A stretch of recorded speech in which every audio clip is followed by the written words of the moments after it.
Hello दोस्तों, ये जो सेट ए का क्वेश्चन आप देख रहे हैं, ये पिछले साल यानी कि 2024 में लैब टेक्नीशियन का जो एग्ज़ाम हुआ था, वो लैब टेक्नीशियन के एग्ज़ाम में ये सारे क्वेश्चंस पूछे गए थे।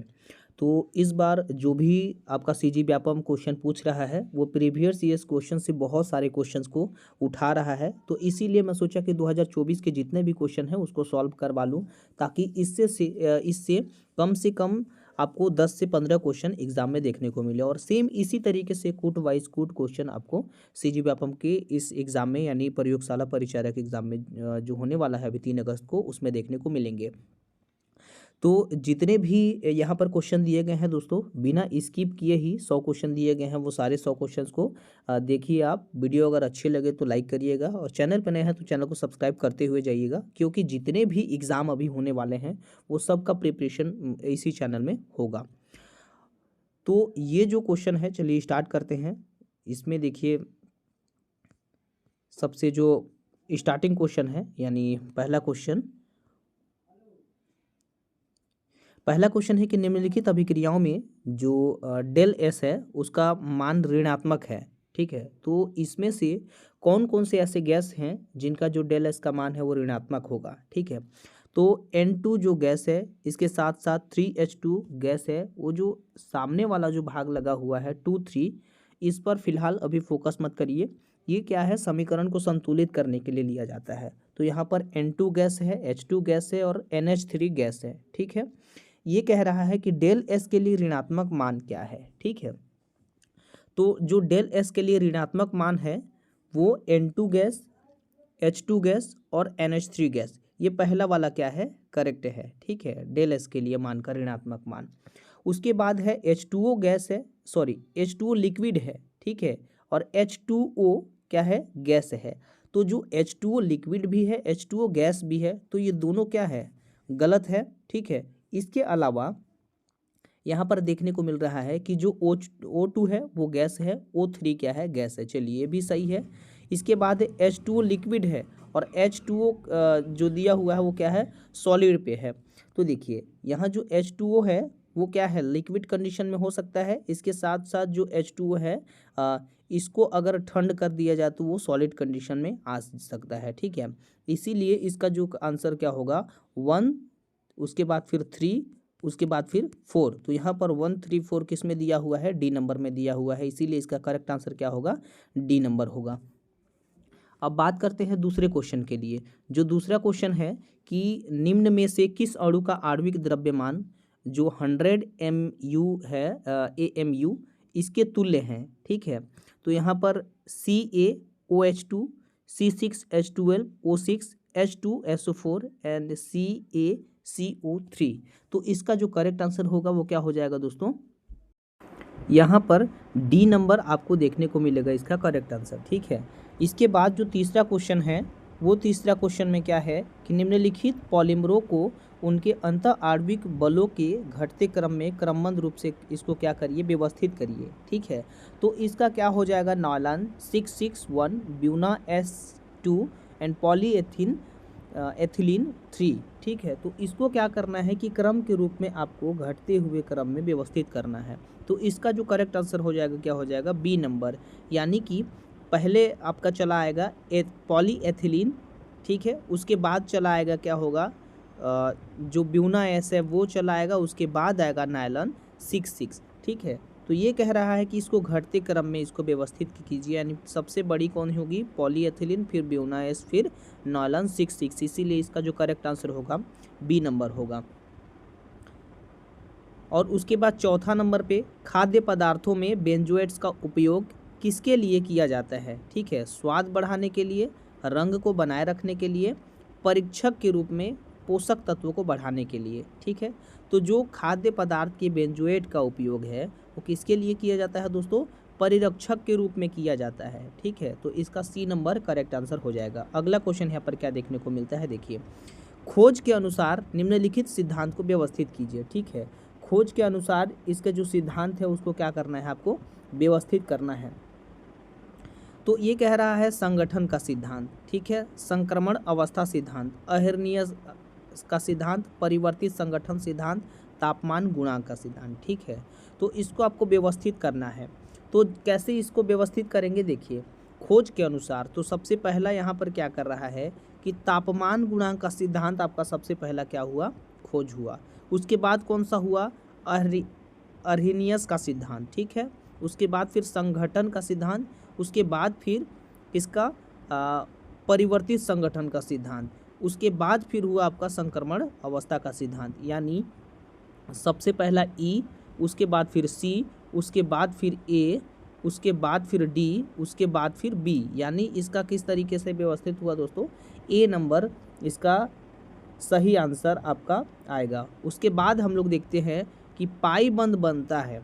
तो पाई बंध किससे किससे बनता है, 1s कक्षीय अतिव्यापन से, 2 पी ऑर्बिटलों का पार्श्व ओवरलैप जिनके लोब आणविक अक्ष के समांतर होते हैं, 2 पी ऑर्बिटल्स का पार्श्व ओवरलैप जिनके जो लैप है आणविक अक्ष के लंबवत होते हैं, ठीक है। आणविक अक्ष के लंबवत 2pz माइनस 2pz कक्ष अंत से अंत तक ओवरलैप होते हैं। तो इसका जो करेक्ट आंसर हो जाएगा दोस्तों क्या हो जाएगा, बी नंबर, 2 पी ऑर्बिटल्स का पार्श्व ओवरलैप जिनके लोब आणविक अक्ष से समांतर होते हैं, बी नंबर इसका करेक्ट आंसर हो जाएगा। दोस्तों ये बहुत ज़्यादा हार्ड है, इतना ज़्यादा हार्ड आपका क्वेश्चन नहीं आने वाला है। क्यों, क्योंकि इसी से ही 100 क्वेश्चन से ही लगभग 10 या 20 क्वेश्चंस उठाए जाएंगे। इसके अलावा जनरल नॉलेज आएंगे, इसके अलावा भी कुछ कुछ ऐसे क्वेश्चन आएंगे जो बायोलॉजी से रिलेटेड होंगे और केमिस्ट्री से रिलेटेड। तो ये सारे क्वेश्चंस को बनाया ही गया है और फिजिक्स से भी रिलेटेड होंगे, ठीक है। तो मैं सारे क्वेश्चंस को यहाँ सॉल्व करते हुए चला जा रहा हूँ।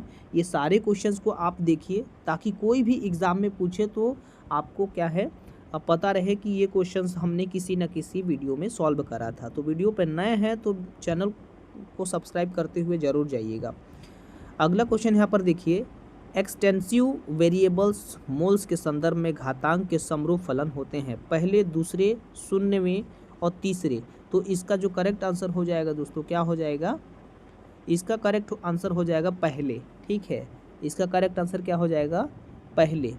अगला क्वेश्चन यहाँ पर क्या देखने को मिलता है, देखिए 8वां क्वेश्चन, कि वह तापमान जिस पर या उससे ऊपर आंशिक रूप से विलयशील द्रव पदार्थों का एक युग्म सभी भागों के रूप से विलय होता है, क्रांतिक तापमान, आसवन तापमान, क्रांतिक विलय तापमान और डाल्टन का तापमान। तो इसका जो करेक्ट आंसर हो जाएगा क्या हो जाएगा, क्रांतिक विलयन तापमान, ठीक है। सी नंबर इसका करेक्ट आंसर हो जाएगा। अगला क्वेश्चन ये कह रहा है कि किसी तल का मिलर सूचकांक ज्ञात करने के लिए निम्नलिखित पदों को व्यवस्थित कीजिए। एलसीएम ज्ञात करें, उसका व्युत्क्रम लिखें, न्यूनतम पूर्णांक प्राप्त करने के लिए उसको गुणा करें, निर्देशांक अंतों पर अंतःखंड ज्ञात करें, मूल बिंदु निर्धारित करें, ठीक है। तो इसका जो करेक्ट आंसर हो जाएगा क्या हो जाएगा, इसको व्यवस्थित करना है तो इसको व्यवस्थित में सबसे पहला क्या हो जाएगा, ई नंबर के रूप में व्यवस्थित होगा। मूल बिंदु निर्धारित करें, पहले क्या करेंगे, मूल बिंदु को निर्धारित करेंगे। इसके बाद क्या करेंगे, निर्देशांक अक्षों पर अंतःखंड ज्ञात करेंगे, ठीक है, यानी डी। इसके बाद क्या करेंगे, उसका व्युत्क्रम को निकालेंगे यानी कि बी नंबर।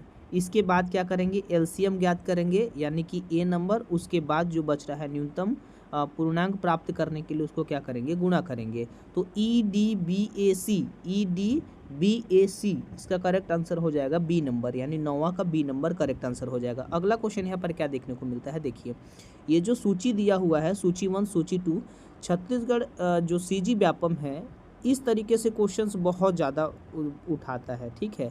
तो ऐसे क्वेश्चंस को बार बार देखिए और ये सारे क्वेश्चंस क्या होते हैं, बहुत ज़्यादा डीपली देखने को मिलते हैं, ठीक है। अगर इसको डीपली नहीं देखेंगे तो ऐसे क्वेश्चंस आप सॉल्व नहीं कर पाएंगे। जैसे H2O चीनी है तो वो किसके साथ यहाँ पर विभाजन विधि के द्वारा मैच करेगा, ठीक है। तो इसको विभाजन विधि के द्वारा मैच करने के लिए सब क्या करता है, H2O चीनी है तो उसको क्या किया जा सकता है, पुनर्निर्माण किया जा सकता है, ठीक है। तो पहला नंबर का क्या हो जाएगा, ए हो जाएगा, ठीक है। उसके बाद कह रहा है H2O एनिलीन है, तो H2O जो एनिलीन है उसको क्या किया जा सकता है दोस्तों, तो वो किया जा सकता है आपका वाष्प आश्वन। H2O एनिलीन को क्या किया जा सकता है, वाष्प आश्वन, यानी कि पहला का आपका ये दूसरा नंबर हो जाएगा और जो दूसरा है उसका कितना नंबर हो जाएगा, तीसरा नंबर। इसके साथ साथ कह रहा है कि तीसरा नंबर H2O टॉल्यून है, तो H2O टॉल्यून को उपरणीकरण नहीं, विभेदन निष्कर्षण हाँ ये हो जाएगा। तो इसके बाद क्या हो जाएगा चौथा, यानी कि 2 3 4, 2 3 4 यहाँ पर ए नंबर पे देखने को मिल रहा है। तो इसका करेक्ट आंसर क्या हो जाएगा 2 3 4, ठीक है, ये ए नंबर करेक्ट आंसर हो जाएगा। अगला क्वेश्चन यहाँ पर देखते हैं। देखिए एक तरफ आपको इंग्लिश दिखाई दे रहा होगा और एक तरफ आपको हिंदी दिखाई दे रहा होगा, ठीक है। तो आपको जिस भी विधि से आपको समझ आ रहा होगा वो विधि आप चुन सकते हैं, ठीक है। ये जो है निम्नलिखित अभिकथन और तर्क के लिए सही विकल्प चुनिए। जैसे इसको सही विकल्प आपको चुनना है, ठीक है। तो सही विकल्प क्या हो जाएगा, सुक्रोज का खनिज अम्ल की उपस्थिति में प्रतिलोमन एक आभासी प्रथम कोटि की अभिक्रिया है, ठीक है। तो ये क्या है, ये आपका बिल्कुल करेक्ट बता रहा है। उसके बाद कह रहा है जल बहुत अधिक मात्रा में उपस्थित है, इसीलिए इसकी सांद्रता पूरी अभिक्रिया के दौरान क्या होती है, स्थिर होती है। तो ये भी क्या है, इसका करेक्ट हो जाएगा, ठीक है। तो ये जब दोनों करेक्ट हो जाए, लेकिन ये पहले वाला का स्पष्टीकरण ये दूसरे विधि से नहीं हो रहा है, तो इसका करेक्ट आंसर क्या हो जाएगा कि AS और R दोनों ही सही है, परंतु AS का स्पष्टीकरण R नहीं कर पाता है। तो इसीलिए इसका करेक्ट आंसर क्या हो जाएगा दोस्तों, बी नंबर हो जाएगा करेक्ट आंसर। अगला क्वेश्चन यहाँ पर क्या देखने को मिलता है, देखिए कह रहा है कि निम्न गैसों की मात्राओं को उनमें उपस्थित अणुओं की संख्या के आधार पर बढ़ते क्रम में व्यवस्थित कीजिए, ठीक है। 1GH2, 1GN2, 1GNH3, 1GCH4। तो जो भी नीचे दिए गए विकल्पों में से सही उत्तर है उसका चयन करना है आपको। तो इसको चयन करने के लिए क्या करेंगे, देखिए सबसे पहला क्या हो जाएगा 1GH2, इसको बढ़ते हुए क्रम में व्यवस्थित करना है, यानी कि सबसे पहला क्या हो जाएगा J नंबर हो जाएगा। उसके बाद फिर ये कह रहा है कि 1GCH4, तो उसके बाद क्या हो जाएगा M हो जाएगा। उसके बाद फिर 1GNH3, तो उसके बाद क्या हो जाएगा L हो जाएगा। इसी प्रकार से यहाँ पर क्या हो जाएगा K हो जाएगा, ठीक है। तो JMLK, तो JMLK यहाँ पर D नंबर जो है वो उसका करेक्ट आंसर हो जाएगा 12वां का। अगला क्वेश्चन यहाँ पर क्या देखने को मिलता है, जो भी कॉलम 1 है और कॉलम 2 है इसको व्यवस्थित करना है आपको। तो जो व्यवस्थित के क्रम है उसको क्या किया जाएगा, देखिए जो धातु है कॉलम 2 में दूध है, सल्फर है, अमोनिया है या फिर लोहा है। तो धातु एक तरीके से क्या कह सकते हैं हम, धातु क्या है, लोहा है, धातु लोहा है, ठीक है। तो पहले वाले का क्या हो जाएगा चौथा नंबर। इसी प्रकार से ये कह रहा है यौगिक, तो यौगिक क्या है, तो यौगिक एक तरीके से क्या है, अमोनिया है, यौगिक क्या है, अमोनिया है, ठीक है। इसी प्रकार मिश्रण क्या है, मिश्रण दूध है या फिर सल्फर है। तो यहाँ पर मिश्रण क्या है, दूध है, ठीक है, मिश्रण दूध है। इसी तरीके से जो अधातु है वो क्या है, सल्फर है, ठीक है। दूसरा यानी हमारा चौथा, तीसरा, पहला, दूसरा, चौथा का ये वाला है चौथा, तीसरा, पहला, दूसरा, तो डी नंबर इसका करेक्ट आंसर हो जाएगा 13वां का डी नंबर, ठीक है। अगला क्वेश्चन यहाँ पर क्या देखने को मिलता है, 14वां क्वेश्चन। देखिए ये कह रहा है कि यदि 58 ग्राम मोल आणविक भार वाले 50 ग्राम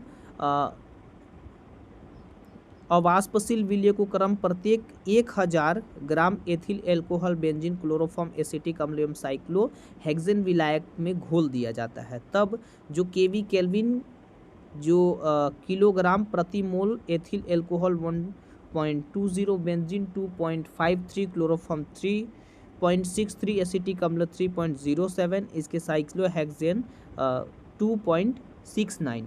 तो इसमें कह रहा है कि इसमें आपका करेक्ट आंसर को बताइए, किस तरीके से बताइए, इसको व्यवस्थित करना है आपको, ठीक है। इसको क्या करना है आपको, व्यवस्थित करना है। तो इसके व्यवस्थित के क्रम को किस तरीके से करेंगे, देखिए पहले यहाँ पर व्यवस्थित करेंगे क्लोरोफॉर्म के लिए डेल्टा TB, ठीक है, यानी कि सबसे पहला क्या हो जाएगा C नंबर हो जाएगा। इसी तरीके से इसको व्यवस्थित किस तरीके से करना है, एसिटिक अम्ल के लिए डेल्टा TB, तो एसिटिक अम्ल के लिए डेल्टा TB। इसी तरीके से आपका साइक्लोहेक्सेन के लिए डेल्टा TB, तो यहाँ पर क्या हो जाएगा E हो जाएगा, फिर क्या हो जाएगा B हो जाएगा बेंजीन के लिए, उसी प्रकार से A हो जाएगा एथिल एल्कोहल के लिए, ठीक है। तो ये क्या हो जाएगा एथिल एल्कोहल के लिए, यानी CDEBA, CDEBA, ए नंबर इसका करेक्ट आंसर हो जाएगा, ठीक है। 14वां का ए नंबर करेक्ट आंसर हो जाएगा। अगला क्वेश्चन यहाँ पर क्या है, देखिए अगला क्वेश्चन कह रहा है कि किस पेस्टिसाइड्स के अवशेष खाद्य पदार्थों में अधिक पाए जाते हैं। तो किस पेस्टिसाइड के अवशेष खाद्य पदार्थों में अधिक पाए जाते हैं? बेंजीन, डीडीटी, सोडियम और एसीटोन। तो इसका करेक्ट आंसर क्या हो जाएगा? डीडीटी। तो जो डीडीटी होता है वो उसी का जो पेस्टिसाइड होता है वो खाद्य पदार्थ में अधिक पाए जाते हैं। हेरोइन किसका भी उत्पन्न है? मॉर्फिन का, निकोटीन का और कोकीन का और कैफीन का। तो इसका जो करेक्ट आंसर हो जाएगा क्या हो जाएगा? मॉर्फिन का। हेरोइन किसका भी वो व्युत्पन्न है? तो मॉर्फिन का व्युत्पन्न है। अब बात करते हैं अगले क्वेश्चन के लिए। देखिए 17वां जो क्वेश्चन है, जो 17वां क्वेश्चन है उसका क्या आंसर होगा? ऑक्सीकरण की बात करेंगे। H2O2 जो कि समीकरण संतुलित करने के लिए क्या बना लेता है? O2 + 2H। ठीक है, जो प्लस आयन है वो क्या हो रहा है? जुड़ जा रहा है, +2 इलेक्ट्रॉन यहाँ से हट जा रहा है। ठीक है, ये जो इस तरीके से समीकरण बनाया है, एक ऑक्सीकरण का बनाया और अपचयन का बनाया है। तो कह रहा है निम्नलिखित में से कौन से कथन सही हैं? तो H2O2 I क्या हो रहा है? I यहाँ से हट जा रहा है, तो इसके लिए ऑक्सीडेटिव के रूप में कार्य करता है। H2O2 I2 के लिए रिडक्टेट के रूप में कार्य करता है। फिर इसी तरीके से F जो यहाँ से रिमूव हो जा रहा है उसके लिए ऑक्सीडेंट के रूप में काम करता है। फिर ये किसके रूप में काम करता है? रिडक्टेंट के रूप में काम करता है। तो इसका जो करेक्ट आंसर हो जाएगा क्या हो जाएगा दोस्तों?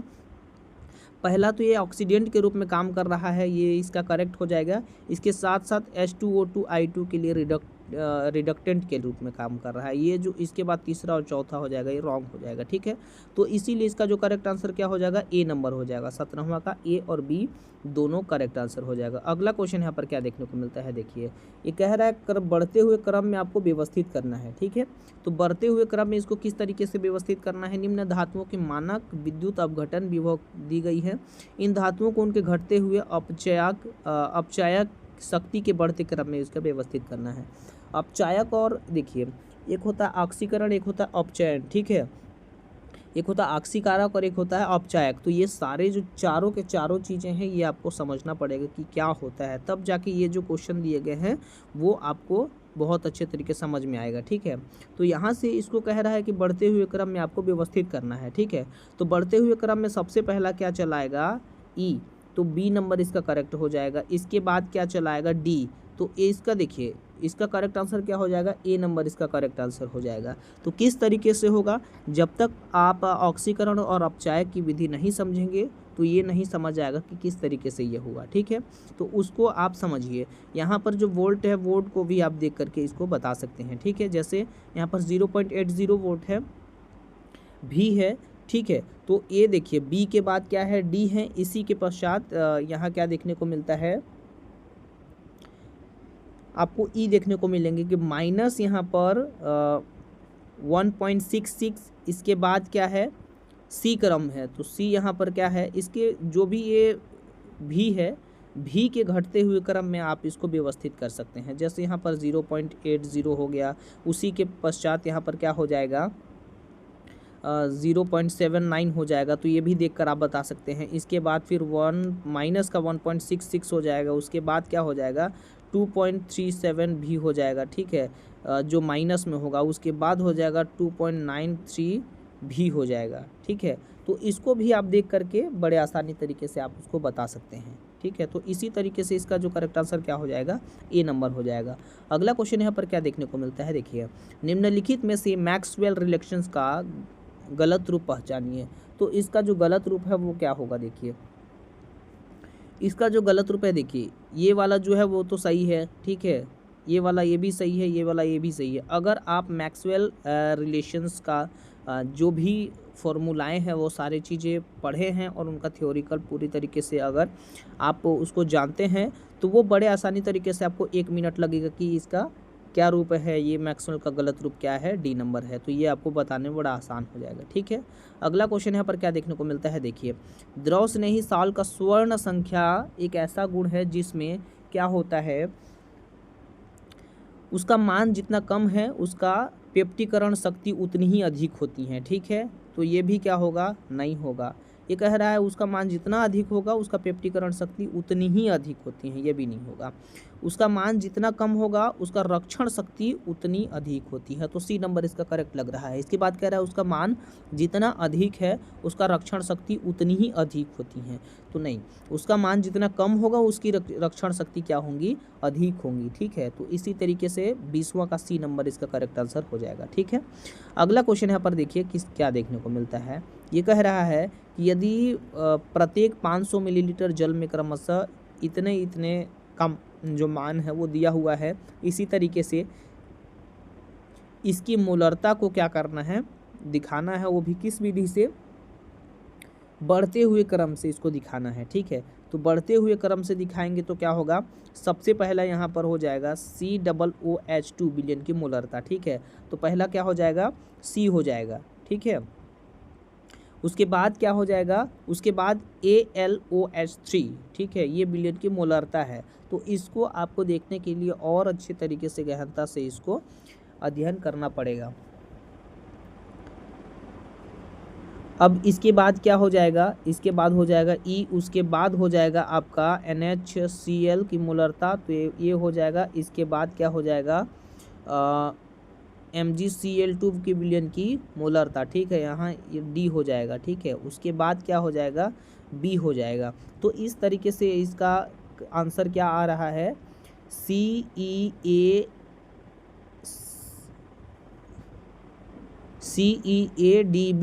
तो CEADB यहाँ पर क्या है, B नंबर पे है, तो इसका करेक्ट आंसर क्या हो जाएगा, B नंबर। अगला क्वेश्चन यहाँ पर क्या देखने को मिलता है, देखिए कह रहा है जिसके मापन हेतु मोनोमेट्रिक विधि का उपयोग किया जाता है, क्वथनांक में उन्नयन, हिमांक में अवनमन, इसके साथ साथ वाष्प दाब का अपेक्षित अवनमन, इनमें से कोई नहीं। तो इसका जो करेक्ट आंसर हो जाएगा 22वां का वाष्प दाब का अपेक्षित अवनमन, इसका करेक्ट आंसर हो जाएगा सी नंबर। अगला क्वेश्चन यहाँ पर क्या देखने को मिलता है, देखिए इलेक्ट्रॉन बंधुता Cl से Br और फिर I तक घटती है, लेकिन फ्लोरीन की इलेक्ट्रॉन बंधुता अप्रत्याशित रूप से कम होती हैं, तो इसके लिए क्या होगा, देखिए AS और AB को आपको करेक्ट करना है।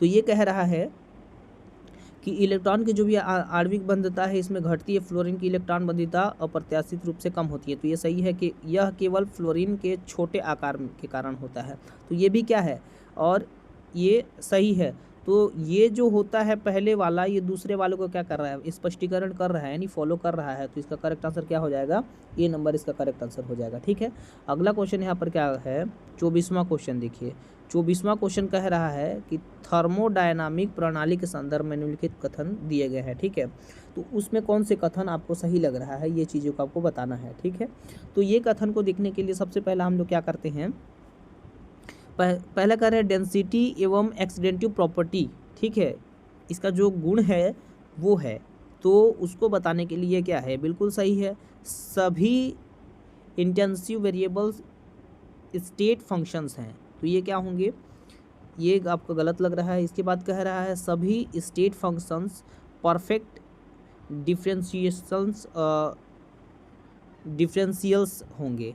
ठीक है, तो ये आपका क्या है, सही है, सभी प्राकृतिक प्रक्रिया अपरिवर्तनीय होती हैं, नहीं ये भी गलत है। तो आपका इसका करेक्ट आंसर क्या हो जाएगा, जे और एल, तो केवल जे और एल आपका सही उत्तर है, तो डी नंबर इसका करेक्ट आंसर हो जाएगा। 25वां, एक अभिकारक ए को अन्य अभिकारक बी से मिलाया जाता है, तो 100 सेकेंड पश्चात 50% अभिकारक ए उत्पादन में क्या होते हैं, परिवर्तित होते हैं। 200 सेकेंड पश्चात जितना अभिकारक शेष रहेगा यदि अभिक्रिया द्वितीय कोटि का है, तो इसका जो करेक्ट आंसर आपको देखने को मिलेगा वो क्या हो जाएगा, 3.33। तो इसका क्या है आपका 50% तो 200% के जब कैटेगरी में रहेंगे तो इसको क्या करेंगे, 3 से इसका डिवाइड कर देते हैं, जिस तरीके 200 हो जाएगा, इसको 6 से डिवाइड कर देंगे। ठीक है, तो जब इसको 6 से डिवाइड करेंगे, जैसे 100% रहता है तो 3 से डिवाइड करते हैं, तो 3.33 के करीब आ गया, और 200 को इसको 6 से डिवाइड करेंगे तो ये कितना चलाता है, 3.33 के करीब आ जाता है परसेंट। ठीक है, इसीलिए इसका जो करेक्ट आंसर हो जाएगा सी नंबर हो जाएगा। अगला क्वेश्चन यहाँ पर क्या देखने को मिलता है, देखिए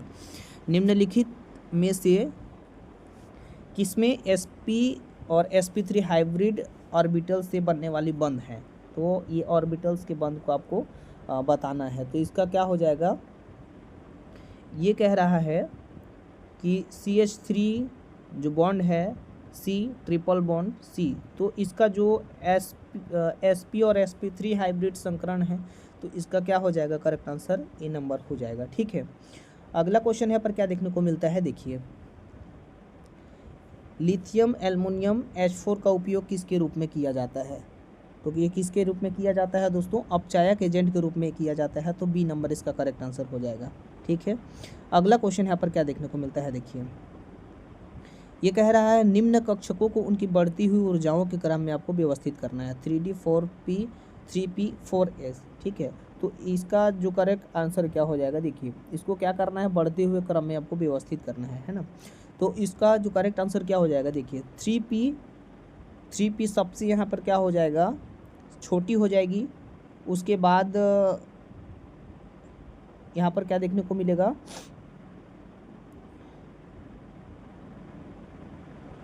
उसके बाद आपको 4S देखने को मिलेगा। ठीक है, उसके बाद क्या देखने को मिलेगा, J, उसके बाद क्या देखने को मिलेगा, फिर K देखने को मिल रहा है। ठीक है, यानी कि 3P, उसके बाद 4S, उसके बाद फिर 3D, उसके बाद फिर आपको क्या देखने को मिल रहा है 4P। ठीक है, तो ये क्रम इस तरीके से ये क्रम इस तरीके से क्या हो जाएगा, व्यवस्थित हो जाएगा। तो इसीलिए इसका जो करेक्ट आंसर हो जाएगा क्या हो जाएगा, LMJK, तो इसका करेक्ट आंसर क्या हो जाएगा ए नंबर।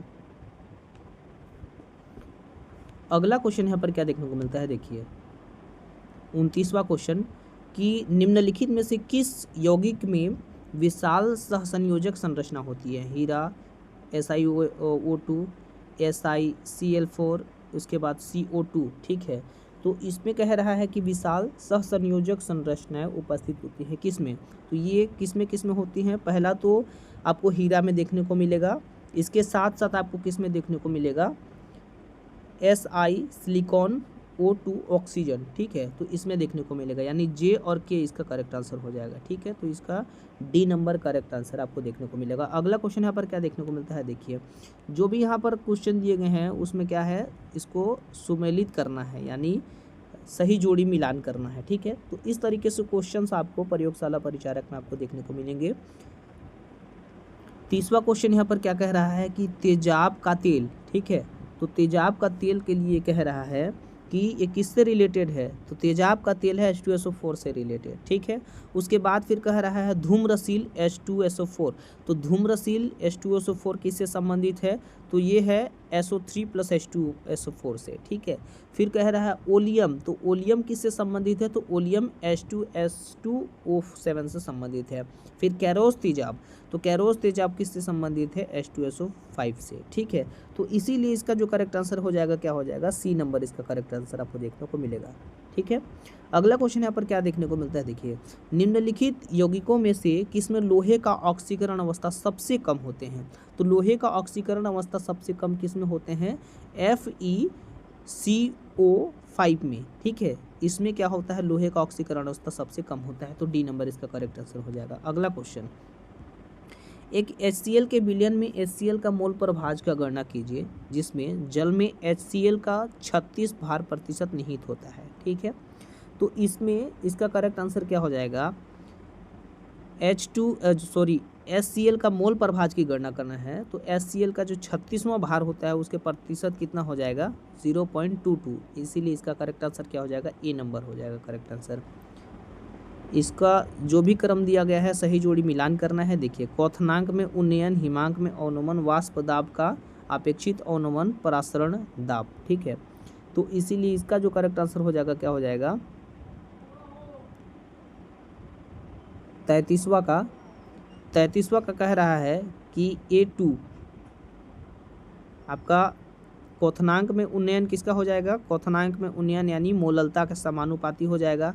हिमांक में अवनमन आपका हो जाएगा डेल्टा H गलन के भी उत्क्रमानुपाती। उसके बाद फिर वाष्प दाब का अपेक्षित अवनमन ये किससे संबंधित हो जाएगा, विलय के अणुभार के भी उत्क्रमानुपाती से संबंधित हो जाएगा। और परासरण दाब किससे संबंधित हो जाता है, तापमान के समानुपाती से। तो इसीलिए इसका करेक्ट आंसर क्या हो जाएगा, डी नंबर हो जाएगा इसका करेक्ट आंसर। ठीक है, अगला क्वेश्चन है पर क्या ये कह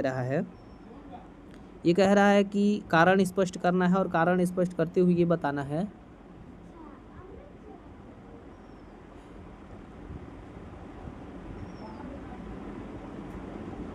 ये कारण स्पष्ट करते हुए ये बताना है कि जो एएस है जो विलयन के अणु संख्या गुणधर्म का द्वारा विलेय पदार्थों के अणुभार का गणना करना है, सामान्यतः तनु विलयनों के लिए लागू होता है। ठीक है, तो ये क्या है, सही है कि गलत है? तो इसका जो करेक्ट आंसर हो जाएगा क्या हो जाएगा, देखिए पहला वाला बिल्कुल सही है। विलयन के अणु संख्या गुणधर्म द्वारा विलेय पदार्थों के जो अणुभार होता है उसका गणना करना तनु विलयन के रूप में लागू होता है। लेकिन ये जो दूसरा होता है, क्योंकि कम सांद्रता पर विलेय अणु की परस्पर अंतःक्रिया अधिकतम होती है, तो ये क्या है, गलत है। पहला वाला सही है, दूसरा वाला गलत है, इसीलिए इसका करेक्ट आंसर क्या हो जाएगा, सी नंबर हो जाएगा। अगला क्वेश्चन यहाँ पर 35वां क्वेश्चन देखिए। पॉलिंग के अनुसार दो परमाणुओं के बीच 3 इलेक्ट्रॉन बंध के निर्माण के लिए सही कथन की पहचान कीजिए। ठीक है, तो इसका जो करेक्ट आंसर हो जाएगा 35वां का, देखिए पहला, ये दो परमाणु ए और बी समान या बहुत समरूप होते हैं। ठीक है, तो इसीलिए इसका क्या हो जाएगा, बिल्कुल सही हो जाएगा। उसके बाद कह रहा है उनके बीच विद्युत ऋणात्मकता का अंतर 0.5 से अधिक नहीं होता है, ये भी सही हो जाएगा। इसके बाद कह रहा है कि उनका आकार बहुत तुलनीय होता है, तो ये भी क्या हो जाएगा, आपका सही हो जाएगा। उनकी विद्युत ऋणात्मकता का लगभग बराबर होना चाहिए, नहीं ये भी गलत है, ये गलत है। तो इसका क्या हो जाएगा करेक्ट आंसर, JKL। तो JKL यानी सी नंबर इसका करेक्ट आंसर हो जाएगा। ठीक है, अगला क्वेश्चन यहाँ पर क्या देखने को मिलता है, देखिए इसमें जो कथन दिए गए हैं थर्मोडायनामिक्स के दूसरे नियम के प्रस्ताव से मेल खाता है या नहीं। ठीक है, तो ये क्या कह रहा है, पहला, ऊर्जा न तो उत्पन्न की जा सकती है और न ही नष्ट की जा सकती है। हालांकि ऊर्जा के एक रूप से दूसरे समकक्ष में क्या किया जा सकता है, बदला जा सकता है। ये किसके है, तो ये ऊर्जा संरक्षण का नियम है। ठीक है, तो ये तो थर्मोडायनामिक्स का दूसरे नियम नहीं बता रहा है। आप रोटी को या तो रख सकते हैं या फिर खा सकते हैं, ये भी नहीं बता रहा है। आप मिट्टी से बने और वापस मिट्टी में ही मिल जाओगे, ये भी सही है, परंतु ये क्या है, उसकी थर्मोडायनामिक्स के दूसरे नियम को प्रस्ताव मेल नहीं खाता है। ताप स्वेच्छा से एक ठंडी वस्तु से एक गर्म वस्तु की ओर नहीं स्थानांतरित किया जा सकता है। जी, ये डी नंबर इसका बिल्कुल करेक्ट आंसर है, तो इसका डी नंबर क्या हो जाएगा, करेक्ट आंसर हो जाएगा। जो भी यहाँ पर कॉलम दिए गए हैं उसको क्या करना है, व्यवस्थित करना है। तो इसको व्यवस्थित करने के लिए क्या करेंगे, देखिए BRF3, जो BRF3 है, BRF3 है, वो क्या हो जाएगा, देखिए BRF3 का सबसे क्या हो जाएगा, थोड़ा मुड़ा हुआ है टी आकार का। ठीक है, उसके बाद फिर ICl2, तो ICl2 किससे संबंधित है, रेखीय होता है। ICl4 माइनस किससे संबंधित है, तो ये संबंधित है आपका ये वर्ग समतलीय से, और TF5 वर्ग पिरामिडल से संबंधित है। तो इसका करेक्ट आंसर क्या हो जाएगा, बी नंबर हो जाएगा। अगला क्वेश्चन यहाँ पर क्या देखने को मिलता है, देखिए वांडरवाल त्रिज्या को परिभाषित करना है आपको। वांडरवाल जो त्रिज्याएं होती हैं वो किस तरीके से होते हैं, तो परमाणुओं का अन्य परमाणुओं से टकराव को कहते हैं, यानी डी नंबर इसका करेक्ट आंसर हो जाएगा। अगला क्वेश्चन यहाँ पर क्या देखने को मिल रहा है, वे तत्व जिनके इलेक्ट्रॉनिक विन्यास असाधारण होते हैं, तांबा, निकेल, क्रोमियम, कोबाल्ट, तो इसका जो तापमान होता है कि इसका असाधारण होता है, देखिए एक तो तांबा का होता है, इसके साथ साथ क्रोमियम का होता है, तो इसका जे और एल आपको क्या मिलेंगे, करेक्ट मिलेंगे। तो इसीलिए इसका करेक्ट आंसर क्या हो जाएगा, ए नंबर हो जाएगा। अगला क्वेश्चन यहाँ पर क्या देखने को मिलता है, देखिए जो फर्स्ट एस ऑर्बिटल होते हैं, इनमें जो इलेक्ट्रॉन पाए जाने वाले सर्वाधिक संभावना किस बिंदु के पास होते हैं, गोलाकार, नोड, परिधि, नाभिक, तल। तो इसका जो करेक्ट आंसर हो जाएगा क्या हो जाएगा, नाभिक पर ये ज़्यादा प्रभाव दिखाता है। ठीक है, सी नंबर करेक्ट आंसर हो जाएगा। अगला क्वेश्चन यहाँ पर क्या देखने को मिल रहा है, देखिए जो भी क्वेश्चन है यहाँ पर बहुत ही ज़्यादा टफ लाइक क्वेश्चन है, अगर इसको डीपली नहीं पढ़े होंगे तो ये सॉल्व होने वाला नहीं है। इसीलिए ऐसे क्वेश्चंस को बार बार रिपीट करिए, बार बार देखिए कि किस तरीके से आया होगा। ठीक है, और उसको रट दीजिए, याद कर दीजिए, तभी जाकर वो सॉल्व हो सकता है। इसमें से बहुत सारे ऐसे क्वेश्चंस हैं जो आपके प्रयोगशाला परिचारक में पूछे जाएंगे, इसीलिए ये जो जितने भी क्वेश्चन हैं उसको सॉल्व करके एक बार ज़रूर देखिए। और भी वीडियो हैं जिसमें आपको सामान्य ज्ञान, बायोलॉजी हो या केमिस्ट्री या फिर फिजिक्स, उसके क्वेश्चंस बहुत सारे बताए गए हैं। ठीक है, तो इसका देखते हैं कि यदि एक प्रणाली को निराकार शून्य कमरे में तापमान तक परिवर्तित किया जा रहा हो तो निम्नलिखित परिवर्तन के चरणों को कालानुक्रमिक रूप से व्यवस्थित करें। ठीक है, तो इसका जो करेक्ट आंसर क्या हो जाएगा, देखिए इसका क्या हो जाएगा, पहला नंबर तो संक्रमण तापमान पर एक रूप से दूसरे रूप में परिवर्तन होता है यानी बी। तो पहला नंबर पे यहाँ पर बी सही लग रहा है, तो यहाँ पर पहला नंबर पे बी किस में है, तो बी नंबर पे है, तो पहला बी हो जाएगा, फिर ए हो जाएगा, डी हो जाएगा, सी हो जाएगा, ई हो जाएगा। ठीक है, तो इसीलिए इसका क्या हो जाएगा, करेक्ट आंसर बी नंबर।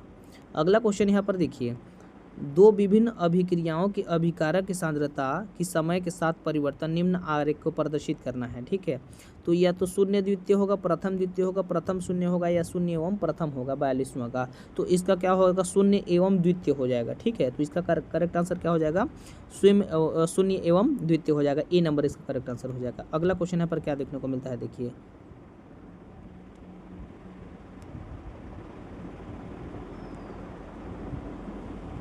अगला क्वेश्चन कह रहा है कि इसका कारण स्पष्ट करना है। तो कारण स्पष्ट करने के लिए क्या कर रहा है, प्रत्येक डी कक्षक के नोडल तल होते हैं। तो प्रत्येक डी कक्षक के नोडल तल होते हैं, जी बिल्कुल ये सही है। ये कह रहा है कोणीय नोडल तलों की संख्या प्रमुख क्वांटम संख्या n के बराबर होती हैं। तो नहीं, ये n के बराबर नहीं होती, यानी पहला सही है, दूसरा असत्य है। तो पहला सही है, दूसरा असत्य, यहाँ पर क्या देखने को मिलता है, सी नंबर को देखने को मिलता है। अगला क्वेश्चन यहाँ पर क्या देखने को मिलता है, देखिए संकर कक्षों का सापेक्षिक ओवरलैप क्रम में घटना है sp, sp2, sp3 and p। तो इस घटने को आपको व्यवस्थित करना है। तो ये कह रहा है क्या है, सबसे पहला क्या चलाता है, sp चलाता है, उसके बाद फिर क्या आता है, sp2 आता है, उसके बाद क्या आता है, sp3 आता है। तो जिस प्रकार से ये दिया गया है वो प्रकार इसका बिल्कुल क्या होगा, सही होगा। ठीक है, तो डी नंबर इसका करेक्ट आंसर हो जाएगा, 44वां का डी नंबर। अगला क्वेश्चन यहाँ पर क्या कह रहा है, देखिए निम्नलिखित जो भी समीकरण दिए गए हैं उसको क्या करना है, आपको सुमेलित करना है। तो सुमेलित करने के लिए कॉलम 1 और कॉलम 2 को यहाँ पर दिया गया है। तो इसका जो करेक्ट आंसर हो जाएगा, क्या हो जाएगा, देखिए पहला कह रहा है 1 भी, तो इसका क्या हो जाएगा, इसका हो जाएगा coefficient of thermal expansion alpha. ठीक है, तो इसका पहला हो जाएगा। इसके बाद ये कह रहा है कि बी नंबर का बताइए। तो बी नंबर का क्या हो जाएगा, बी नंबर का यहाँ पर हो जाएगा एफिशिएंट ऑफ कंप्रेसिबिलिटी। ठीक है, बी हो जाएगा। इसके बाद कह रहा है इसका क्या होगा, तो इसका हो जाएगा अल्फ़ा बाई बीटा। उसके बाद इसका क्या होगा, तो इसका ऊपर वाला हो जाएगा। यदि इसको आप रटेंगे नहीं तब तक इसको सॉल्व नहीं कर पाएंगे। ठीक है, तो इसी तरीके से इसका करेक्ट आंसर क्या हो जाएगा, सी नंबर हो जाएगा इसका करेक्ट आंसर। ठीक है, 45वां का सी नंबर। अगला क्वेश्चन यहाँ पर क्या देखने को मिलता है, देखिए निम्नलिखित व्यंजकों में से कौन सा स्थिर दाब पर चार्ल्स नियम को प्रदर्शित करता है। चार्ल्स नियम को किस तरीके से या कौन सा प्रदर्शित कर रहा है, तो चार्ल्स नियम को भी अनुपात या भी अल्फा टी प्रदर्शित करता है। तो बी नंबर इसका करेक्ट आंसर हो जाएगा। ठीक है, अगला क्वेश्चन यहाँ क्या देखने को मिलता है, देखिए निम्न में से कौन से तत्व उपधातु हैं। तो उपधातु को आपको बताना है। तो ये कह रहा है कार्बन, सिलिकॉन, जिंक, जर्मेनियम। तो यहाँ उपधातु की बात किया है, तो क्या जो सिलिकॉन है वो एक प्रकार का उपधातु है। ठीक है, इसके बाद क्या है, जर्मेनियम। जर्मेनियम भी एक तरीके से उपधातु है, यानी के और एम यहाँ पर बिल्कुल सही है। तो बी नंबर इसका करेक्ट आंसर हो जाएगा। ठीक है, अगला क्वेश्चन यहाँ पर क्या देखने को मिलता है,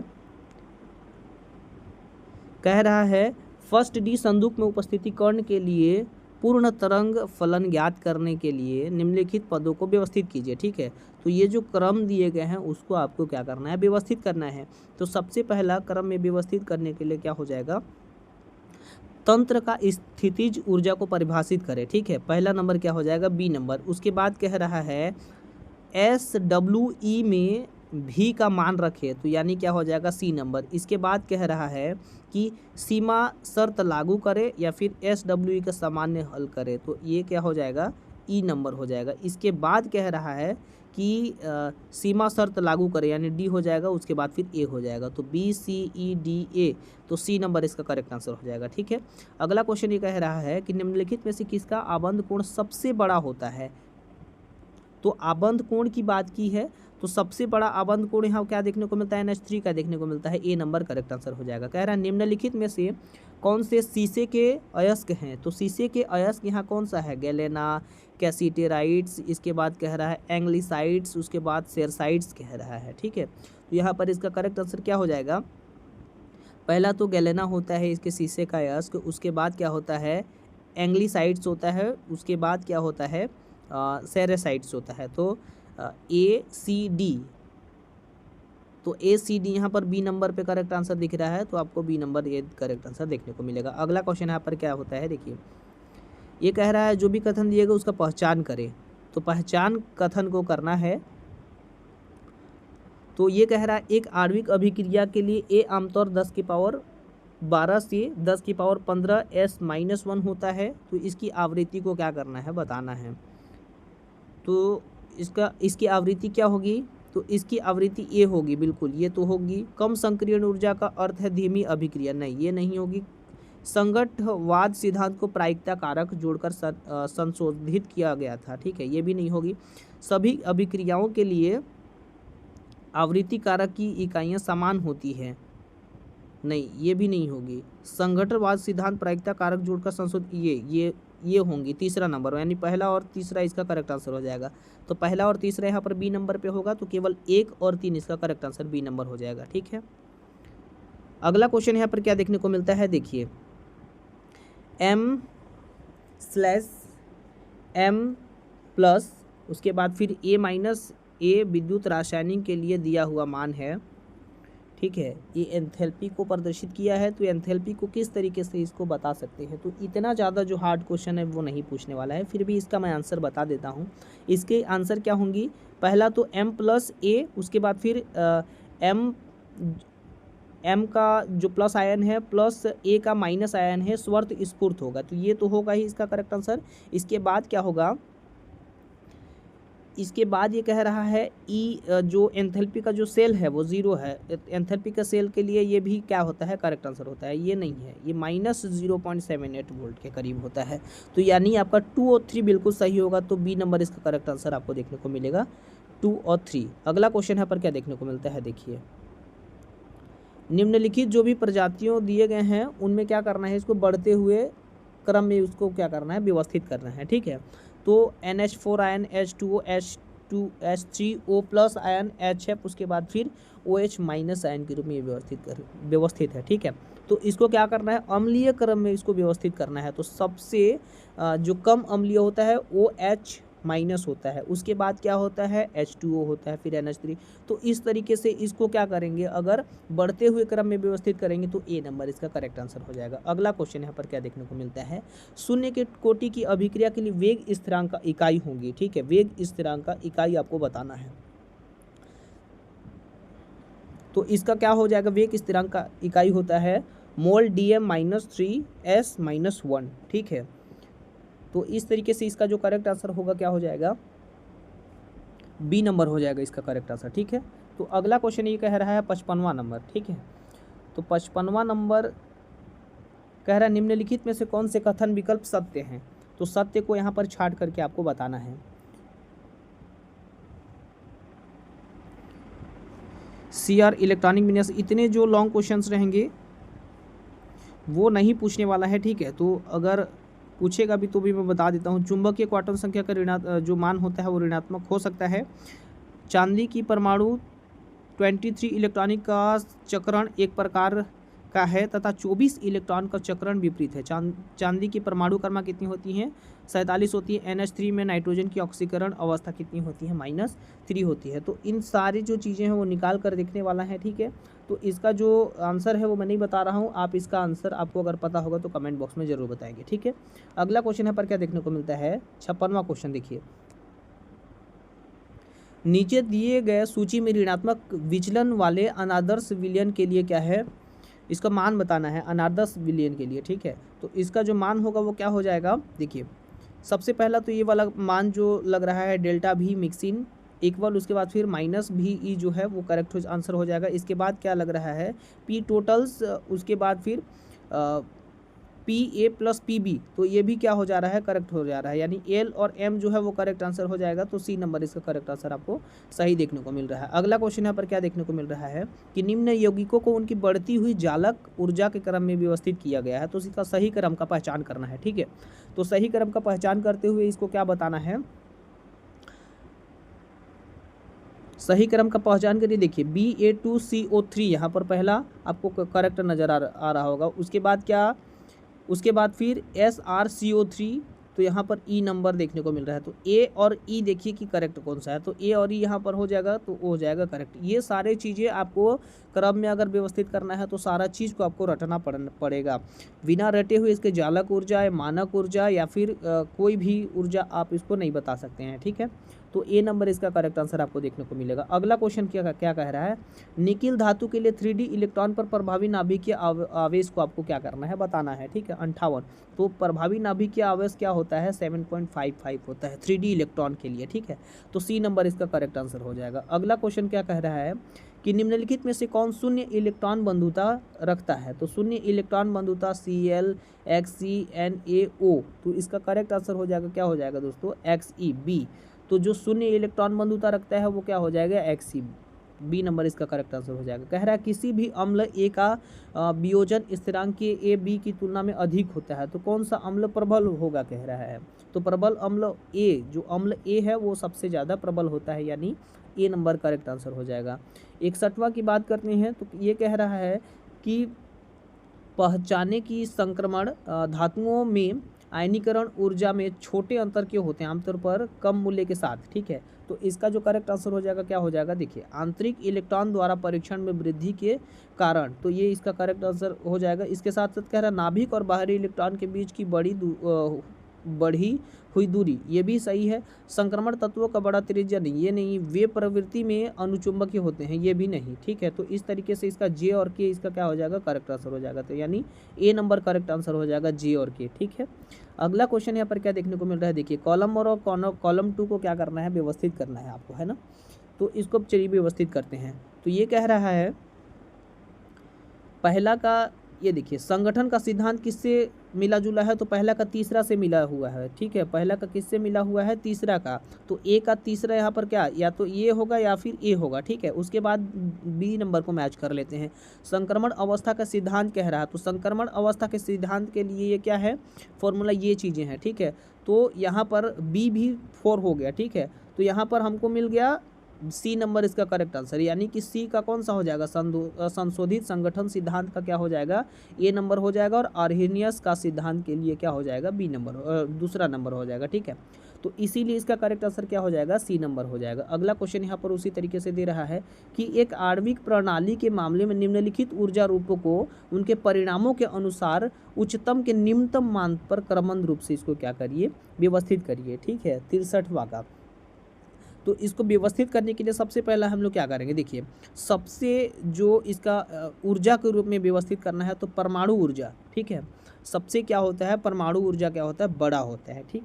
तो सबसे पहला यहाँ पर ई देखने को मिल रहा है, परमाणु ऊर्जा। तो सबसे पहला यहाँ पर ई तो देखने को मिल रहा है, यानी ई नंबर फर्स्ट नंबर पे क्या बैठा हुआ, ई बैठा हुआ एक ही नंबर पे।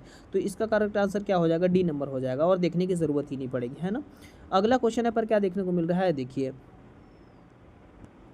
अनादर्श विलयन विचलन प्रदर्शित करता है, क्योंकि ये अनादर्श विलयन विचलन को प्रदर्शित क्यों करता है, क्योंकि इसके जो अणुओं के संसंजन एवं आसंजन बल की जो मात्राएं होती हैं वो कैसी होती है, भिन्न भिन्न होती हैं, इसीलिए करती है। बी नंबर इसका करेक्ट आंसर हो जाएगा। उसके बाद कह रहा है एथेनॉल तथा जल का मिश्रण में प्रावस्थाओं की संख्या क्या होती है, 0 1 2 3। 65वां का एक ऐसा होता है, शून्य होता है। एथेनॉल का जल का मिश्रण में प्रावस्थाओं की संख्या क्या होती है, शून्य होती है। अगला क्वेश्चन यहाँ पर क्या देखने को मिलता है, देखिए अगला क्वेश्चन ये कह रहा है कि निम्नलिखित में से कौन से अम्ल असंतृप्त हैं, स्टीरोइक अम्ल, एक्रिलिक अम्ल, ओलेइक अम्ल और क्रोटोनिक अम्ल, ठीक है। ये कह रहा है कि असंतृप्त कौन सी है ना।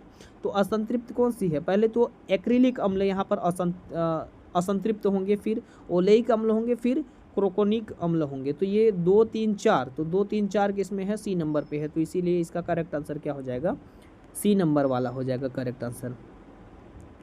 अगला क्वेश्चन यहाँ पर क्या देखने को मिलता है, देखिए प्रोपेन गैस प्राप्त करने के लिए निम्नलिखित में से किसे सोडा लाइम डीकार्बोक्सिलेशन के अधीन किया जाना चाहिए, ठीक है। सोडियम फॉर्मेट को, सोडियम एसीटोन और सोडियम एथेनॉइड का मिश्रण, सोडियम ब्यूटीरॉइड का और सोडियम प्रोपेनॉइड का। जो 67वां का आंसर हो जाएगा, क्या हो जाएगा, सोडियम ब्यूटीराइड का, यानी सी नंबर इसका करेक्ट आंसर हो जाएगा, ठीक है।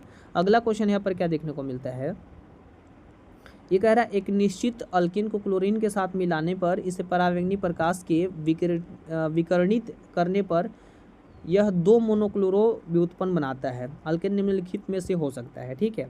तो इसका जो करेक्ट आंसर हो जाएगा क्या हो जाएगा, देखिए पहला ही कह रहा है प्रोपेन, तो यहाँ प्रोपेन बिल्कुल सही हो जाएगा। दूसरा कह रहा है पेंटेन, ये नहीं होगा। आइसोब्यूटेन ये भी हो जाएगा। नियोपेंटेन नहीं, ये नहीं होगा, ठीक है। तो यहाँ पर पहला और तीसरा करेक्ट है, इसीलिए इसका करेक्ट आंसर क्या हो जाएगा, बी नंबर हो जाएगा इसका करेक्ट आंसर। अगला क्वेश्चन यहाँ पर क्या देखने को मिलता है, 69वां कह रहा है कि जो भी क्रम दिया गया घुलनशील एवं जलीय ऊर्जा के रूप में इसको क्या करना है, बढ़ते हुए क्रम में इसको व्यवस्थित करना है, ठीक है। तो बढ़ते हुए क्रम में जैसे व्यवस्थित करना है, तो सबसे कम जो घुलनशील एवं जलीय ऊर्जा होंगे वो किसके होंगे, यहाँ पर डी नंबर के होंगे। जैसे BeCO3 लिखा हुआ है, ठीक है, तो डी नंबर यहाँ पर हो जाएगा। तो डी यहाँ पर ए नंबर पे और सी नंबर पे देखने को मिल रहा है, ठीक है। उसके बाद देख रहे हैं कि कौन सबसे कम घुलनशील एवं जलीय ऊर्जा होंगे। जैसे डी हो गया, BeCO3 से ज़्यादा कौन होंगे, तो ये होंगे आपका MgCO3। तो यहाँ पर क्या हो जाएगा, MgCO3 यहाँ पर ए नंबर पे हो जाएगा। तो डी के बाद ए कौन सा है, तो डी के बाद ए यहाँ पर ए नंबर पे दिख रहा है, इसीलिए इसका करेक्ट आंसर लगा दीजिए डायरेक्ट ए नंबर। इधर देखने की ज़रूरत नहीं है, आप 2 से 3 मैच कर लीजिए, उसके बाद फिर लगा दीजिए। बहुत ज़्यादा समय आपके पास नहीं रहेगा एग्ज़ाम में, कम से कम आपको समय दे करके अधिक से अधिक क्वेश्चंस को सॉल्व करना रहेगा। अगला क्वेश्चन यहाँ पर 70वां क्वेश्चन देखिए किस तरीके से दिया हुआ है। 70वां क्वेश्चन कह रहा है कि जो भी यहाँ पर क्वेश्चन दिए गए हैं उसको क्या करना है, आपको सुमेलित करना है, ठीक है। तो सुमेलित करने के लिए सबसे पहला क्या करते हैं, प्रबल संयुग्मी क्षार जो हैं, प्रबल संयुग्मी क्षार, उसका क्या हो जाएगा, CH3COOH, ये प्रबल संयुग्मी क्षार है, ठीक है। तो पहला का यहाँ पर क्या हो जाएगा, चौथा नंबर हो जाएगा। तो पहला का चौथा या तो ये है या तो ये है, ठीक है। उसके बाद कह रहा है प्रबलतम लेविस क्षार होते हैं। तो प्रबलतम लेविस क्षार क्या है, लुईस और क्षार का सिद्धांत आप लोग पढ़े हैं, CH3- यहाँ पर हो जाएगा, ठीक है। तो ये कह रहा है जो लेविस अम्ल है CH3 है, यानी सी नंबर का क्या हो जाएगा, सॉरी बी, प्रबल लेविस क्षार है, तो यहाँ पर इसका बी नंबर का क्या हो जाएगा, पहला हो जाएगा। तो बी नंबर का पहला यहाँ पर करेक्ट है, तो इसलिए इसका करेक्ट आंसर क्या लगा दीजिए, बी लगा दीजिए। इधर दो को देखने की ज़रूरत नहीं पड़ेगी, अगर देख कर सीखना चाहते हैं तब आप इसको देख सकते हैं। सिलिका का शुद्धतम रूप क्या है, तो सिलिका का यहाँ पर शुद्धतम रूप क्या है, क्वार्टज है, ठीक है। सिलिका का शुद्धतम रूप क्वार्टज होता है, ठीक है। CH3COOH का आयन क्या है, दुर्बल संयुग्मी क्षार, प्रबल संयुग्मी क्षार, दुर्बल संयुग्मी अम्ल और प्रबल संयुग्मी अम्ल। तो इसका करेक्ट आंसर क्या हो जाएगा, प्रबल संयुग्मी क्षार होता है CH3COOH है, ठीक है। बी नंबर करेक्ट आंसर हो जाएगा। अगला यहाँ पर क्या दिया हुआ है, अगला कह रहा है निम्नलिखित कथन को पढ़ना, उनके संदर्भ में फिर अवलोकन करना है, ठीक है। इसका कौन सा करेक्ट होगा, तो ये कह रहा है 40 वर्ष की आयु के बाद मानव शरीर की जो फिटनेस होती है, इनकी आंतरिक ऊर्जा में वृद्धि होनी चाहिए। नहीं, वृद्धि होनी चाहिए लेकिन होता कहाँ है, कभी हो ही नहीं सकता, क्योंकि जो इंटरनल पार्ट होते हैं, इसके जो सेल होते हैं धीरे धीरे डेड करते लेते हैं, तो ये बिल्कुल गलत है। फर्स्ट लॉ ऑफ थर्मोडायनामिक्स कहता है कि ऊर्जा को न तो बनाया जा सकता है और न ही नष्ट किया जा सकता है, बिल्कुल गलत है। ये कह रहा है स्थिर दाब पर मापी गई ऊष्मा परिवर्तन,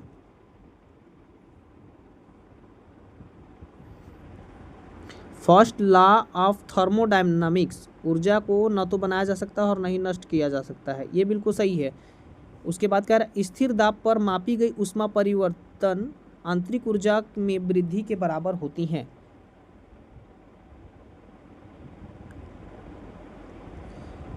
ये कह रहा है स्थिर दाब पर मापी गई ऊष्मा परिवर्तन आंतरिक ऊर्जा में वृद्धि के बराबर होती हैं, तो ये भी बिल्कुल सही है। एक आइडियल गैस के CpCvNr ये गलत है, तो यानी K और L यहाँ पर करेक्ट आपको देखने को मिलेंगे। तो K और L किस में है, बी नंबर पे है, तो यहाँ पर KL क्या है, बिल्कुल सही है। अगला क्वेश्चन यहाँ पर क्या देखने को मिलेंगे, देखिए सबसे उच्च क्वथनांक वाला यौगिक कौन सा है, सबसे उच्च क्वथनांक वाला यौगिक आपको कौन सा देखने को मिलेंगे, N-हेक्सेन, ठीक है। सबसे उच्च क्वथनांक वाला, 1 मोल जल का भार होता है तो 1 मोल जल का भार कौन सा होता है? 18 ग्राम। 1 मोल जल का भार 18 ग्राम होता है, ठीक है। अगला क्वेश्चन यहाँ पर क्या देखने को मिलता है? निम्नलिखित में से कौन सा यौगिक सिस ट्रांस सममितता प्रदर्शित करता है? सिस ट्रांस में सममितता प्रदर्शित करता है, ठीक है।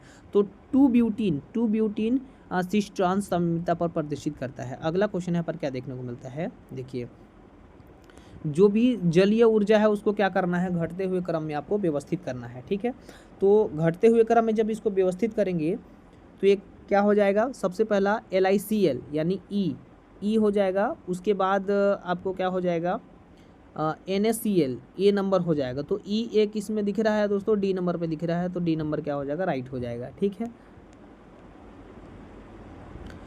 अगला क्वेश्चन यहाँ पर क्या देखने को मिलता है? खाद्य तेल मुख्य रूप से किस प्रकार के यौगिक से बने होते हैं? खाद्य तेल, तो खाद्य तेल यहाँ पर किस तरीके से यौगिक से बने होंगे?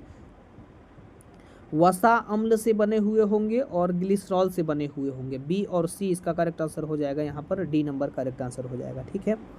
78वां का डी नंबर आपको देखने को मिलेगा करेक्ट आंसर। जो भी यहाँ पर सुमेलित करने के लिए क्वेश्चन दिया गया है, इलेक्ट्रॉन का कोणीय संवेग होता है, ठीक है। तो कोणीय संवेग के रूप में यहाँ पर क्या करना है? इसको सुमेलित करना है। तो इसका जो करेक्ट आंसर हो जाएगा, देखिए, पहला जो एस कक्षक है, एस कक्षक होगा वो किससे रिलेटेड होगा? शून्य से रिलेटेड होगा। जो पी कक्षक होगा, पी कक्षक आपका किससे संबंधित होगा? √2h/2 से संबंधित होगा। यानी यहाँ पर क्या देखने को मिला? एक तो पहला का 3 देखने को मिला और दूसरा का क्या देखने को मिला? 4 देखने को मिला। तो 3 और 4 किस में है? तो 3 और 4 इसमें है। तो इसका करेक्ट आंसर क्या हो जाएगा? बी नंबर हो जाएगा करेक्ट आंसर। बाकी यहाँ पर डी का क्या हो जाएगा? डी का सी का यहाँ पर सी का यहाँ पर दूसरा नंबर हो जाएगा, एफ कक्षक के लिए पहला नंबर हो जाएगा। अगला क्वेश्चन यहाँ पर देखते हैं। जो भी यहाँ पर क्वेश्चन दिए गए हैं उसको क्या करना है? कथन को सबसे पहला पढ़ना है, उसके बाद फिर इसका क्या करना है? आंसर लिखना है, ठीक है।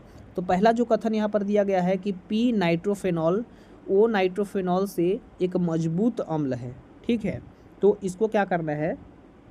तो ये बिल्कुल सही है, इसको बताना है कि सही है कि गलत है। तो पी नाइट्रोफेनॉल ओ नाइट्रोफेनॉल से एक मजबूत अम्ल है, तो पहला क्या हो जाएगा? सही हो जाएगा।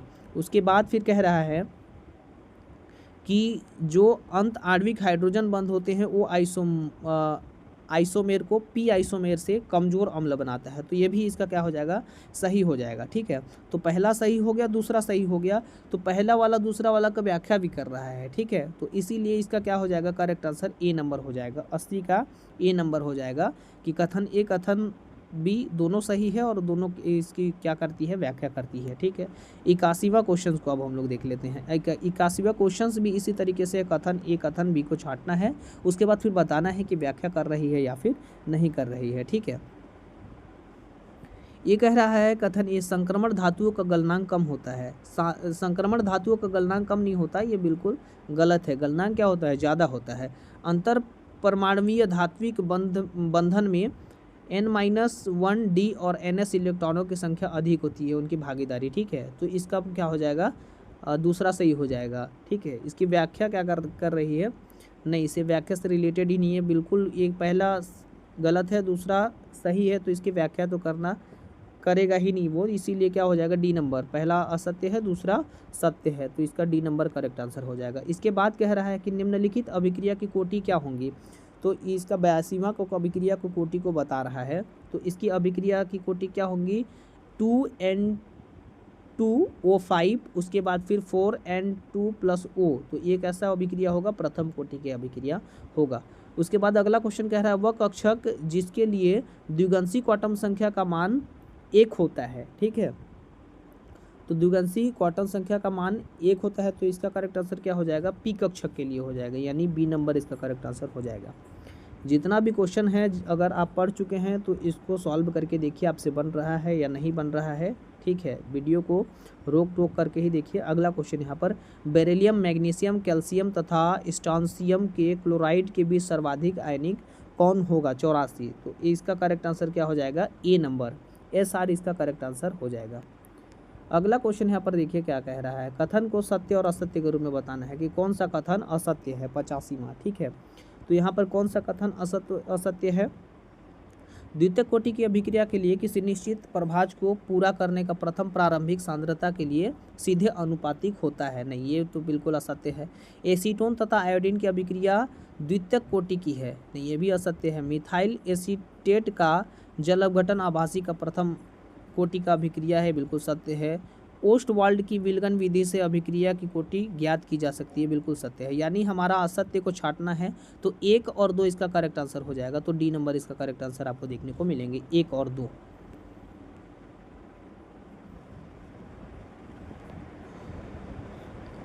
अगला क्वेश्चन यहाँ पर 86वां क्वेश्चन है कि उसी तरीके से आपको विकल्प को चयनित करना है और विकल्प को चयनित करके आपको सही उत्तर का बताना है। तो ये पहला कह रहा है कि क्रोमियम का इलेक्ट्रॉनिक विन्यास इतना होता है, इसके स्थान पर AR के जगह पर इतना अगर होगा तो क्या हो सकता है, ठीक है।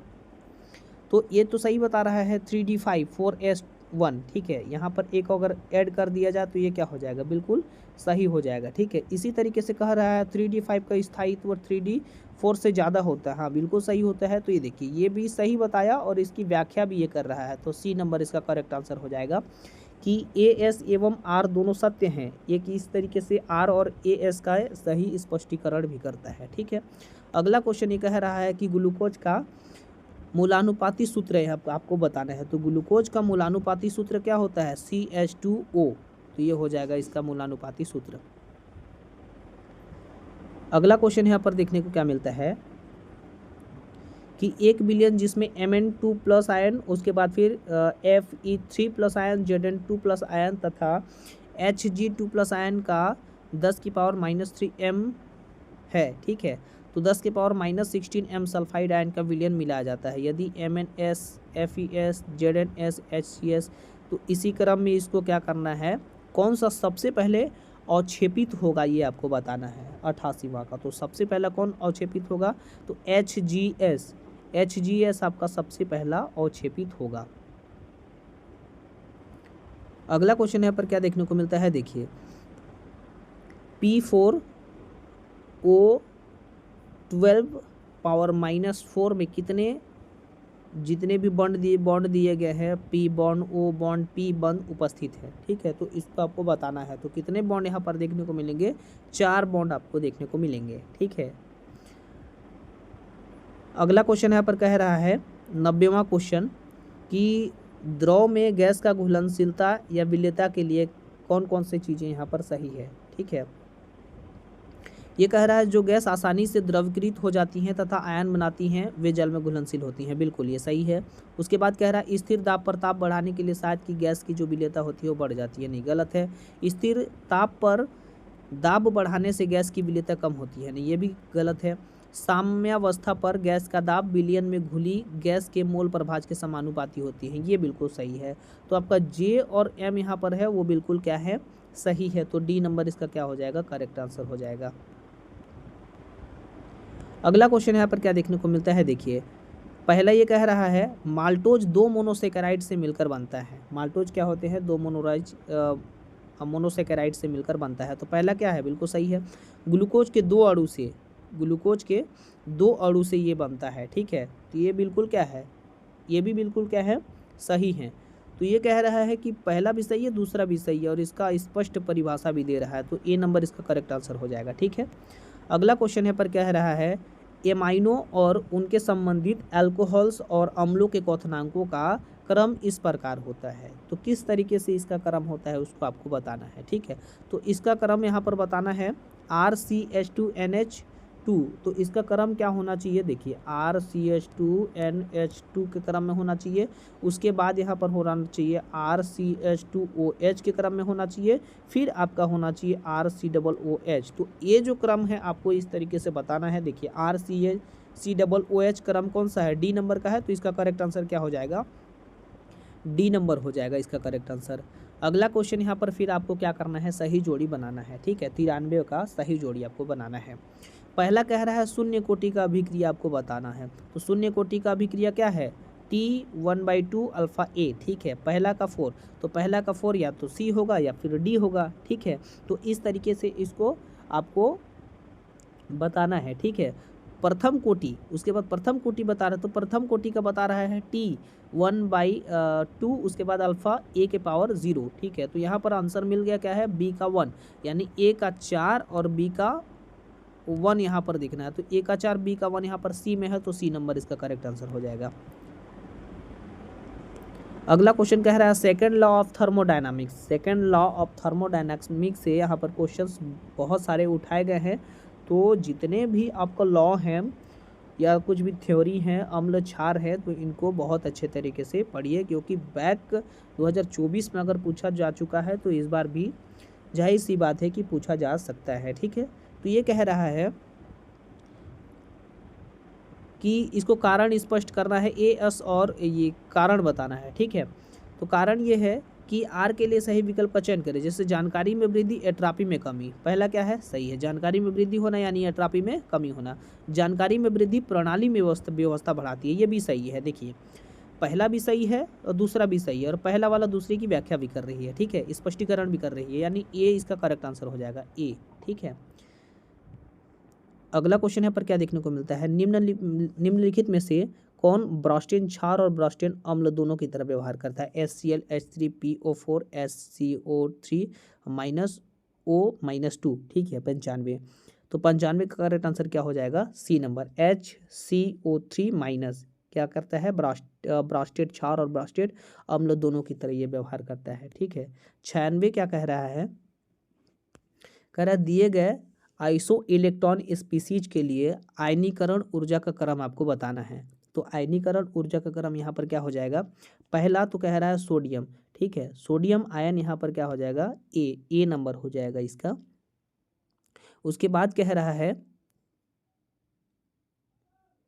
उसके बाद यहाँ क्या हो जाएगा, Mg2 यानी क्या हो जाएगा, बी। उसी तरीके से क्या कह रहा है, Al3+ आयन, उसके बाद सिलिकॉन 4+ आयन, उसके बाद फिर P5 आयन। तो जैसे जैसे यहाँ पर आयन जो है वो बढ़ता जा रहा है, यानी उसकी आयनीकरण ऊर्जा का क्रम क्या हो जा रहा है, बढ़ता जा रहा है, ठीक है। तो इसीलिए इसका करेक्ट आंसर क्या हो जाएगा, बी नंबर, ABCED, ठीक है।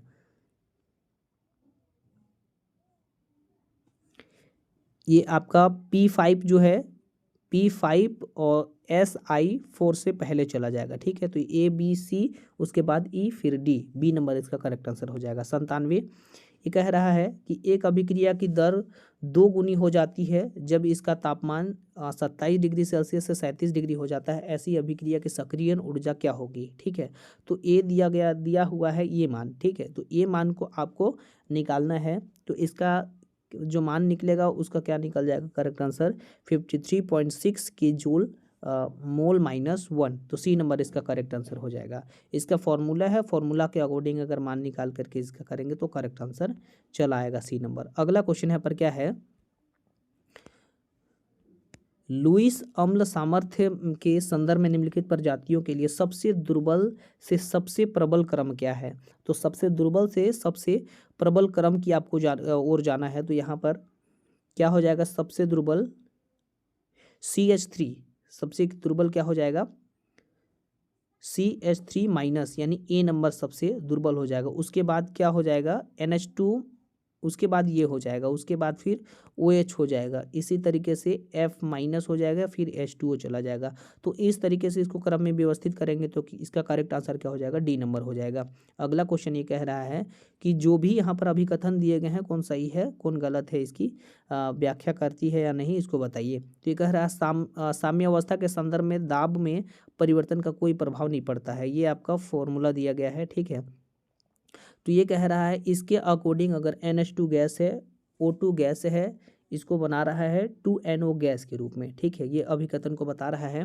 तो ये अभिकथन कैसा है, तो ये अभिकथन पहले वाला अभिकथन बिल्कुल सत्य है। ये कह रहा है यह अभिक्रिया अत्यधिक ऊष्माक्षेपी होंगी, नहीं, ये अभिक्रिया अत्यधिक ऊष्माक्षेपी नहीं होंगी, यानी पहला वाला क्या है, सत्य है, और दूसरा वाला बिल्कुल असत्य है। तो सी नंबर इसका करेक्ट आंसर हो जाएगा। और अंतिम जो क्वेश्चन है कि किसी पदार्थ के फर्स्ट ऑर्डर फेज ट्रांजिशंस के संदर्भ में रासायनिक साम्यावस्था निम्नलिखित में से किस गुण को कॉन्टिन्यूअस फंक्शंस होती हैं, ठीक है। 100वां क्वेश्चन जो है, तो सबसे इसका कॉन्टिन्यूअस फॉर्म क्या होती है, तापमान, ठीक है, तापमान होते हैं। तो या तो तापमान भी होंगे और इसके साथ साथ दबाव भी आपको देखने को मिलेंगे। तो ए और यहाँ पर बी दोनों ही क्वेश्चंस यहाँ दोनों ही जो ऑप्शन दिए गए हैं वो सही हैं, लेकिन अधिकतम चूंकि यहाँ पर किसी एक को चुनना है तो यहाँ पर अधिकतम मान किससे निकाला जाता है, तापमान से निकाला जाता है, यानी ए नंबर इसका करेक्ट आंसर हो जाएगा। तो आशा करता हूँ दोस्तों ये जो 2024 के 100 क्वेश्चंस आने वाले जो एग्ज़ाम है उसके लिए आपको बहुत ज़्यादा हेल्पफुल रहेगा।